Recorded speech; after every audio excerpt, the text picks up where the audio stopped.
Welcome to A Year in the Bible with Daily Grace.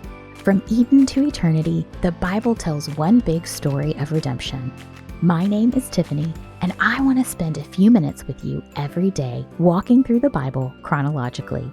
Together, we will explore God's sovereign plan as the events of Scripture unfold and point to Jesus. Hey friends, welcome back to Year in the Bible. Tiffany here, and today marks a shift in the book of Numbers. As I mentioned when we started Numbers, the book is divided into two major sections.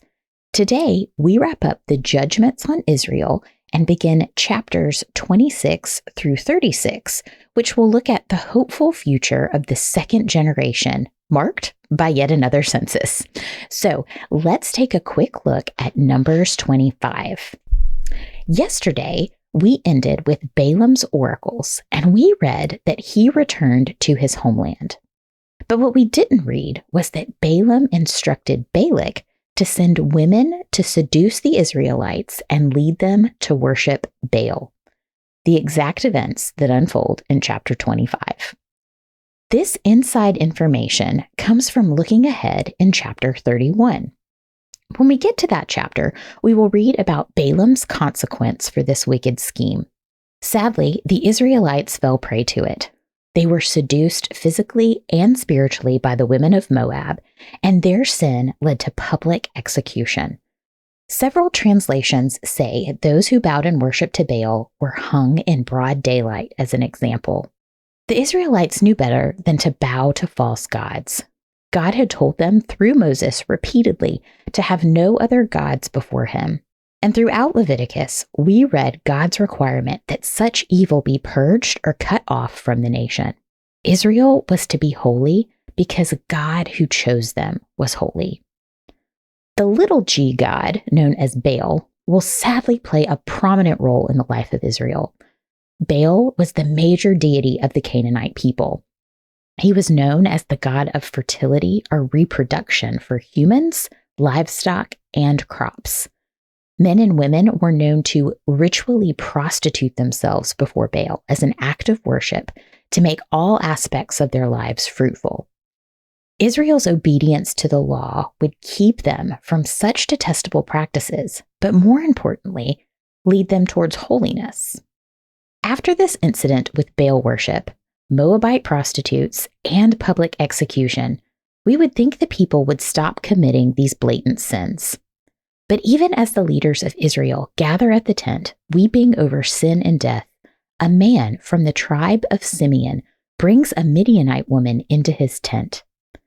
God's anger burned, and a plague began in the camp. Phinehas, the son of Eleazar, the high priest, took charge and ended the lives of Zimri and Cosbi. Phinehas was tasked with caring for the tabernacle. His zeal was for the Lord and honor for the place where his presence dwelt. He was not a renegade, but a defender of the Lord and all that was holy. His zeal ended the plague, and the line of the priesthood would pass through his family. But 24,000 Israelites died that day.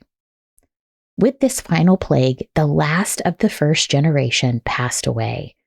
Chapter 26 marks a season of hope and anticipation as this second generation can see the promised land. The only ones left from the generation that left Egypt were Moses, Caleb, and Joshua. God has Moses and Eleazar, Aaron's son, who now holds the role of high priest, take yet another census. When we compare the second census to the one taken in chapter 1, we learn several things. The first census was taken to assess the nation for battle. This second census was for military formation, but also for land allotment. When they entered the promised land, the tribes were given land based on their sizes. This second census also helps us compare the numbers of each tribe. When we put them side by side, we quickly see that 5 tribes decreased in number, while 7 tribes increased. Though we don't know all the specific reasons for this, we do know that God promised he would bless those who were obedient and punish those who weren't. This can be seen in the tribe of Reuben, when Dathan and Abiram took part in Korah's rebellion, and the tribe of Simeon when Zimri sinned before the Lord, likely leading his tribe in similar behavior. But despite these losses, 7 other tribes grew as a new generation was born and grew up in the wilderness. This reminds us that God is faithful to his covenant. He promised he would lead the people into a land flowing with milk and honey, and that they would be as numerous as the grains of sand. It also reminds us that he is merciful. Israel has failed over and over, and yet God has been merciful as his plan of redemption presses on through these stiff-necked people. And we see that God is unchanging as his character has remained steadfast through it all. Chapter 27 details 2 governing issues for the nation. First, we read about the daughters of Zelophehad. These 5 daughters approached Moses because their father had died in the wilderness with the first generation. He had no sons, and as was custom in ancient cultures of that era, his name and clan would have died because there was no male heir to claim the inheritance. These women desired property in the Promised Land and to carry on their father's name. This incident teaches us several things about faith, prayer, and God. These daughters went to Moses with a bold faith that God would act in their favor despite their lower status according to society. We also see Moses make the wise decision to consult the Lord in how to act in this situation. God shares his wisdom and provides clarity to the succession of inheritance.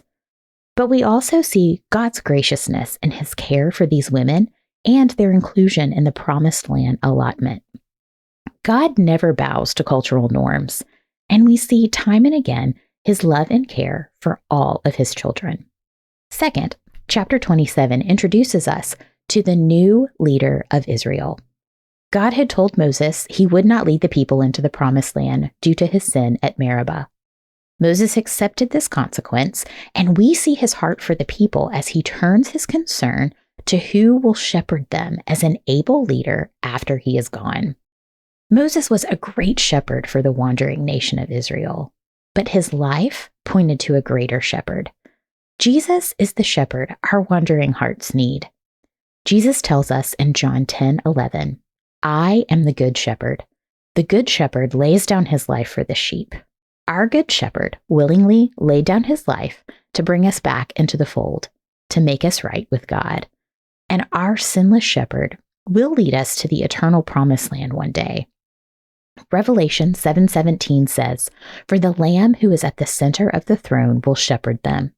He will guide them to springs of the waters of life, and God will wipe away every tear from their eyes." Moses was a faithful but flawed shepherd. But Jesus, our perfect shepherd, will lead us to our eternal dwelling in God's presence. Until that day arrives, God continues to provide earthly shepherds for his flock.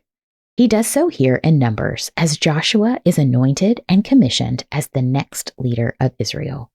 Joshua had proven himself a faithful assistant and military leader, and he would lead the nation into the Promised Land. But Moses still has a few things to share from the Lord before his passing. We will see his devotion to the Lord through the rest of Numbers and Deuteronomy. Thanks so much for joining me today. I will see you back here tomorrow as we discuss Numbers chapters 28 through 30. Bye, friends.